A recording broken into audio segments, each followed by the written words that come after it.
Kenapa orang Madura begitu mencintai kiai? Sebetulnya niatnya ya agak baik, tapi ya baik, nggak baik tapi baik. Ada santri itu Madura, dia saking percaya sama kiai itu ya khidmah, bikin teh, masakan kiai, mijitin kiai, pokoknya waktunya diberikan semua untuk kiai. Dan dia nggak pernah ikut ujian, apalagi ujian kelulusan disertasi dokter nggak pernah dia. Kalau sekolah nggak pernah ikut ujian. Sudah ya saya ridho jadi orang bodoh, sementing ikut jenengan. Suatu saat orang ini mati. Kiainya tuh pusing, waduh mati. Nah, ini di dalam alam mimpi itu, kamu boleh gak percaya, nggak wajib percaya memang. Ini kan ada akidah, jadi tidak wajib percaya. Ditanya sama malaikat, Marabbuka, Tuhan kamu siapa? Jawabannya lucu, malaikat kamu itu gimana? Di mana-mana tanya sama orang pinter, orang bodoh kok kamu tanya? Usengan malaikatnya. Di mana-mana namanya tanya, itu ya sama orang pinter. Masa orang bodoh ditanya? Yang bener aja kamu. Makanya bodoh ini ya senjata, makanya ini kita kalau pinter ya alhamdulillah, kalau bodoh ya alhamdulillah, karena bodoh itu penting. Makanya diantara syarat nabi, jadi nabi itu sidik, amanat, tabligh, fatona. Fatona itu ada kecerdasan. Dulu nabi ya sering dibully, jangan kira nabi itu nggak sering dibully, sering juga Pak Rektor. Jadi ada unta itu kena kudis. Kudis itu ya jenis penyakit menular lah. Nabi dengan teori tawakalnya, Nabi itu punya dua teori, kadang pakai teori tawakalnya, kadang pakai teori preventif. Makanya Nabi pernah ngendikan kalau ada penyakit menular di situ, kamu jangan di situ. Itu pakai teori preventif. Tapi kadang Nabi pakai teori tawakal. Nabi menghentikan la adwa wala tiarutan. Tidak ada penyakit menular. Terus orang-orang yang ya usil lah kira-kira gitu. Ada unta kena kudis dijejerkan yang waras. Ternyata yang waras ikut kudisen lah, ikut sakit. Senang orang ini. Ya Rasulullah ini saya jejerkan ternyata yang enggak tertular jadi tertular. Padahal engkau bilang enggak ada penyakit menular. Nabi jawabnya lucu. Faman a'dal awwalah. Kalau yang pertama ini tertular siapa? Dia dikira Nabi itu kalah karena melihat unta yang kedua. Ternyata Nabi enggak, ketika dipanggil ya Rasulullah ini unta agak gudikan, tak jejerkan yang kudisen, ternyata ikut kudisen. Berarti penyakit itu menular. Tapi Nabi jawabannya faman a'dal awal. Lalu yang kena penyakit pertama tertular oleh siapa? Wah itu asli dari Allah. Ya maksud saya seperti itu kata. Ya itu yang dikatakan fatona. Jadi Nabi itu harus punya sifat apa? Fatona. Karena dengan kecerdasan itu Nabi bisa berargumentasi. Kayak tadi, ketika Fir'aun dikatakan Allah yang menuhani langit dan bumi, Fir'aun masih mengklaim dia Tuhan. Karena di mana-mana dia dituhankan. Tapi ketika diingatkan bahwa kamu anak seorang manusia, punya bapak, punya kakek, punya buyut, punya canggah kalau bahasa Jawa. Lalu kalau kamu yang Tuhan, dan Tuhan dimulai Anda, lalu mbah-mbah kamu Tuhannya siapa? Gak bisa jawab kan? Akhirnya banyak punggawa yang saat itu iman. Jadi iman itu bisa menghunjam kepada siapa saja termasuk yang orang-orang topnya Fir'aun. Sehingga ketika Fir'aun rapat Musa harus dibunuh besok, tangkap besok. Sebagian mereka itu membocorkan informasi itu. Datang ke Musa, tadi malam kita ikut rapat, keputusannya Anda dibunuh, maka larilah kamu. Itu barokahnya iman. Artinya ya, karena logika Musa lebih masuk akal, ya mereka lebih percaya sama Musa. Tapi gara-gara profesi ya tetap kerja, dan yang mulai ribet. Mulai ribet. Jadi, makanya kamu jangan tanya, kaifa hukmul mu'min sing yukhfi imanahu, bagaimana hukumnya orang mukmin yang menyembunyikan imannya demi aman. Ya tidak usah kamu jawab. Kalau kamu jawab boleh, ini kok kayak pecundang. Kamu jawab haram, pernah terjadi itu. Wa qala rajulun mu'minum min ali fir'auna yaktumu imana. Ya, ini khazanah ya. Jadi saya mohon mengkaji Islam itu harus dengan sisi-sisi yang bisa difahami orang pinter juga orang bodoh. Kata Imam Ghazali banyak itu. Karena hadatin itu harus difahami orang pinter juga orang bodoh. Terus contoh yang paling populer tentu sering saya utarakan masalah iddah. Iddahnya orang terceraikan itu 3 kali masa suci. Kalau menurut Abu Hanifah 3 kali masa haid. Orang pinter tahulah kalau perempuan sedang haid, menstruasi pasti sedang tidak hamil. Sehingga kalau dia sudah haid 3 kali ada kepastian tidak hamil. Kalau tidak hamil artinya apa? nggak ada sperma dari zauj awal suami pertama yang jadi anak dia. Padahal tujuan iddah adalah nanti kalau di hubungan suami istri sama suami kedua jelas anaknya suami kedua. Tapi kalau andai kan tidak ada iddah kan malam hubungan suami istri, pagi bentrok cerai, terus kawin, kumpul suami istri lagi, terus nanti anaknya itu anaknya siapa? Kan nggak jelas. Kalau sampean bisa klaim lewat DNA, DNA juga mungkin secara ilmu objektif Pak Rektor. Masalahnya juga bisa disuap kan? Saya sering dibantah orang-orang itu. Wah Gus DNA itu otoritatif karena gini-gini nggak mungkin bohong kamu. Ya DNA-nya nggak bohong, pegawainya bisa disuap kan? Kayak nggak tahu manusia apa nggak tahu Indonesia nggak tahu terus. Itu yang sensitif itu yang mulai wilayah sensitif itu. Nggak tahu manusia apa kayak nggak tahu Indonesia. Manusia aja ya sudah. Berarti Anda sangat nasionalis. Jadi ribet kan? Maka dianjurkan ada iddah. Dengan iddah selesai berarti benar-benar perempuan ini baru atur rohmi, rahimnya steril dari unsur mani zauj awal. Dan kalau 3 kali masa suci itu artinya apa? Kira-kira 3 bulan. Kira-kira ya. Wal mutallaqatu yatarabbasna bi anfusina salah satu apa? Quru. Pertanyaannya kalau 3 bulan, andai kan tidak pakai teori ilmiah, menstruasi itu sudah teori ilmiah. Ada yang tanya ke saya, Gus kenapa harus sampai 3 kali? Padahal menstruasi pertama pasti sudah ada hamil. Saya jawab, menstruasi pertama itu namanya keluar darah. Nggak ada jaminan kalau itu haid. Bisa saja keluar darah karena kaget, karena kecelakaan, karena apa. Sehingga kalau misalnya perempuan diceraikan, Gus saya sudah haid. Yang jamin kalau itu haid siapa? Maksudnya keluar darah dengan makna tidak hamil. Biasa saja keluar darah kali ini faktor kaget ya, atau faktor kecelakaan. Tapi kalau sampai 3 bulan karena per bulan haid sekali, itu meskipun haidnya keliru, haid keliru itu misalnya sebetulnya itu enggak darah haid tapi darah penyakit istiqathah, kan tetap kelihatan. Masa 3 bulan enggak bleeding joro-joro? Kan mesti bentuknya tubuh sudah berubah. Artinya kata ulama-ulama, agama ini enggak bisa hanya mengacu ilmu. Kalau mengacu ilmu haid sekali sudah cukup.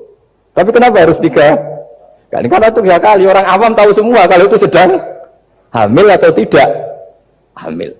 3 bulan dari dicerai kan kelihatan kalau hamil ya bentuk tubuhnya sudah rubah, kalau enggak. Intinya agama ini harus agama yang mudah difahami orang pinter, juga difahami orang yang tidak pinter. Kayak tadi bulan tadi, saya juga gak ngira kalau orang goblok jadi pinter itu. Jadi ini cerita ya, jadi supaya kita meskipun di lembaga kampus, di lembaga modern, jangan lupa tradisi-tradisi kebodohan ya diabadikan lah kira-kira, karena bodoh kadang ya penting. Makanya kalau cerita di dunia wali itu kata Anda boleh gak nerima cerita ini, tapi Anda harus percaya kalau kekuasaan Allah itu tidak terbatas. Kenapa orang Madura begitu mencintai kiai? Sebetulnya niatnya ya agak baik, tapi ya nggak baik tapi baik. Ada santri itu Madura, dia saking percaya sama kiai itu ya khidmah, bikin teh, masakan kiai, mijitin kiai, pokoknya waktunya diberikan semua untuk kiai. Dan dia nggak pernah ikut ujian. Apalagi ujian kelulusan disertasi dokter nggak pernah dia. Kalau sekolah nggak pernah ikut ujian. Sudah ya saya ridho jadi orang bodoh, sementing ikut jenengan. Suatu saat orang ini mati, kiainya tuh pusing, waduh mati. Nah, ini di dalam alam mimpi itu, kamu boleh nggak percaya, nggak wajib percaya memang. Ini kan ada akidah, jadi tidak wajib percaya. Ditanya sama malaikat, Marabbuka, Tuhan kamu siapa? Jawabannya lucu, malaikat kamu itu gimana? Di mana-mana tanya sama orang pinter, orang bodoh kok kamu tanya?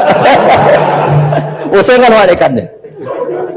Di mana-mana namanya tanya, itu ya sama orang pinter. Masa orang bodoh ditanya? Yang bener aja kamu.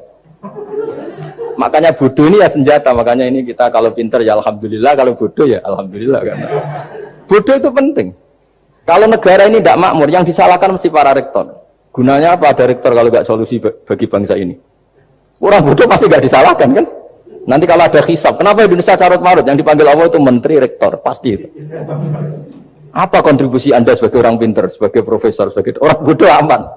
Santai, nggak kena panggilan kan?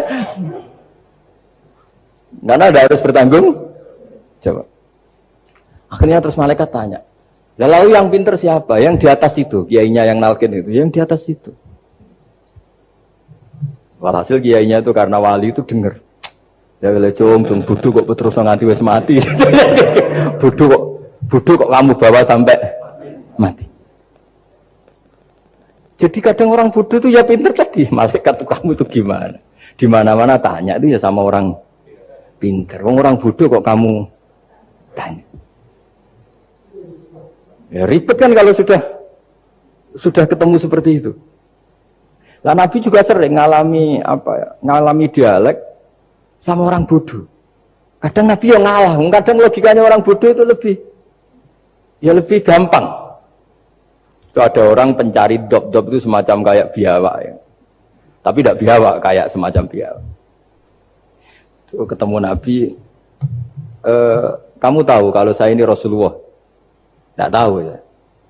Ya kamu harus iman kalau saya ini Rasulullah. Hatta yu'mina laka hadad dop. Ya kalau hewan ini iman sama kamu ya saya iman. Ribet kan ukurannya itu. Waduh, untung Nabi betul. Terus Nabi tanya, Dok, kamu tahu kalau saya Rasulullah? Terus Doknya saat itu bisa bicara, asyhadu annaka Rasulullah, terus baru iman. Imannya tanya, kenapa kamu iman sama Rasulullah? Hewan aja tahu kalau dia Nabi, apalagi manusia. Sehingga di masyhur itu di acara-acara kita, kalau waddabu wal ghazalah yasyadani laka bir risalah. Itu waddabu wal ghazalah yasyadani laka bir risalah. Sehingga, nah kekeliruan kita, saya sering ngomong di mana-mana, matur di mana-mana. Masyarakat Indonesia mayoritasnya tetap yang nggak pinter. Orang Islam mayoritas yang nggak pinter. Lalu orang nggak pinter ini diabaikan, sehingga mereka tidak jadi energi yang luar biasa untuk mengawal Islam atau mengawal Indonesia. Itu keliru menurut saya. Menurut saya orang-orang yang nggak pinter pun itu punya nurani. Zaman kita dijajah Belanda, itu tidak semua orang rektor, tidak semua orang profesor, tidak semua orang kiai, tidak semua orang alim. Mereka orang-orang yang nggak terpelajar, tapi tetap tahu caranya melawan apa? Belanda, melawan penjajah. Karena tadi manusia ini diciptakan itu sudah punya pengetahuan. Seperti mukadimah dibaca Pak Rektor, Iqra wa rabbukal akram alladzi 'allama bil qalam 'allamal insana ma lam ya'lam. Jadi bawaan manusia itu akan tahu untuk sesuatu yang perlu diketahui, meskipun dia orang bodoh. Saulah lagi, meskipun mereka orang apa? Orang bodoh. Nah, di sini ini Islam datang yastawi fistifadatiha fistifadati syariah ar-rijal wasibyan, bahwa ukuran kebenaran itu adalah siapapun mudah tahu.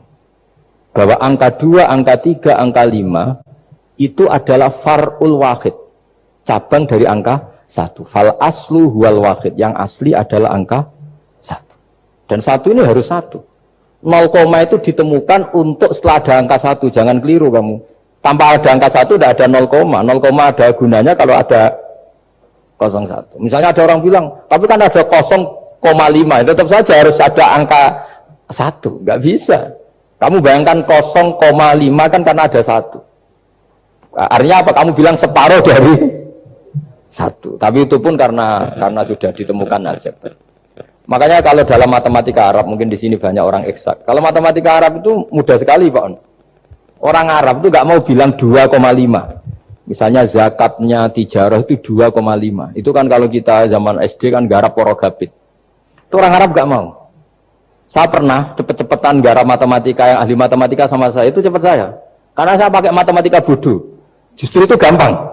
Kalau orang Arab cara berpikir gini, kalau bilang 2,5 itu rubul usur. Apa? Rubul usur. Dari rubul usur gini, 1/4 dari 1/10. Jadi misalnya 100 1/10-nya berapa? 10. Setelah 10, 1/4-nya berapa? 2,5. Jadi bertahap, rubul usur. Sehingga misalnya gede, 1 juta kan angkanya nolnya kan 6. Kalau kamu porogabit 2,5 kan kuweselan dia porogabit. Kalau orang Arab gampang, 1 juta, 1/10-nya berapa? 100, 1/4-nya 25. Berarti 2,5-nya 1 juta. 25.000. Orang Arab bilangnya rubul usur.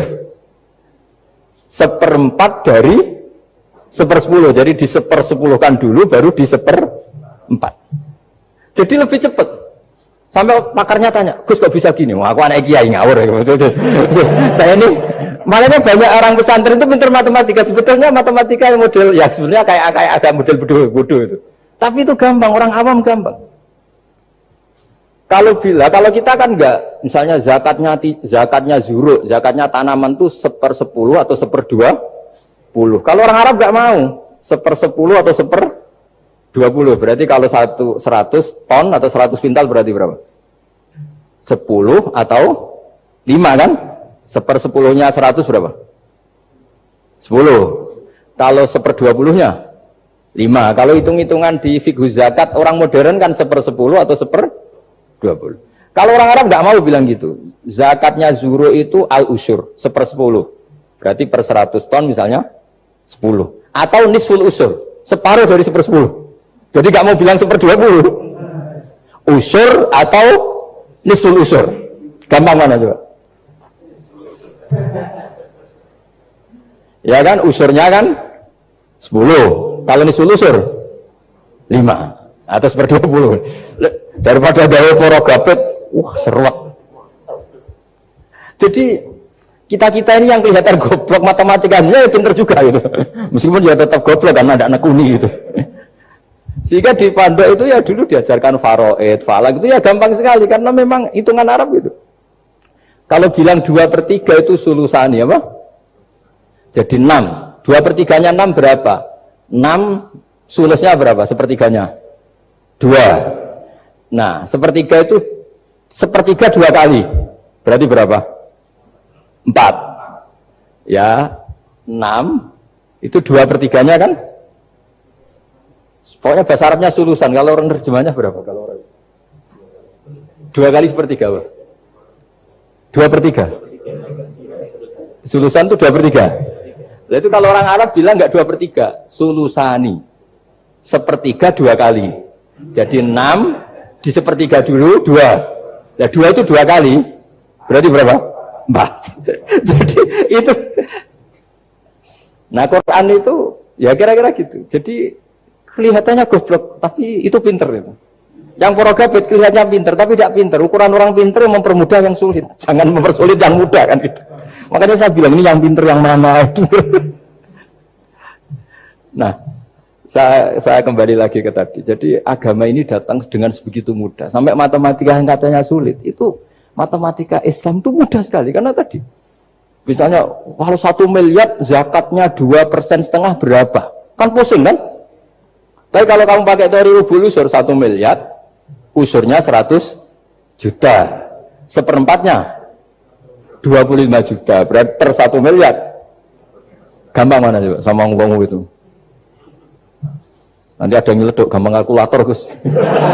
Ya ribet lagi kan kalau kalkulatornya pas hilang. Atau pas dipakai anaknya belajar daring, ribet kan HP-nya. Jadi ini cerita ya. Jadi seperti yang kita katakan Pak Rekro tadi, sebetulnya ciri utama ilmuwan atau ulama atau profesor atau dokter itu usahakanlah yang mudah itu, yang sulit itu menjadi apa?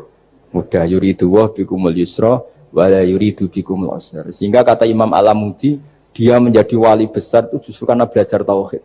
Yang dari belajar matematika tadi, dari matematika dia tahu bahwa angka berapapun jumlahnya itu binisbat ilal wahid, itu semuanya nisbatul far'i ilal asli. Semua itu cabang dari satu.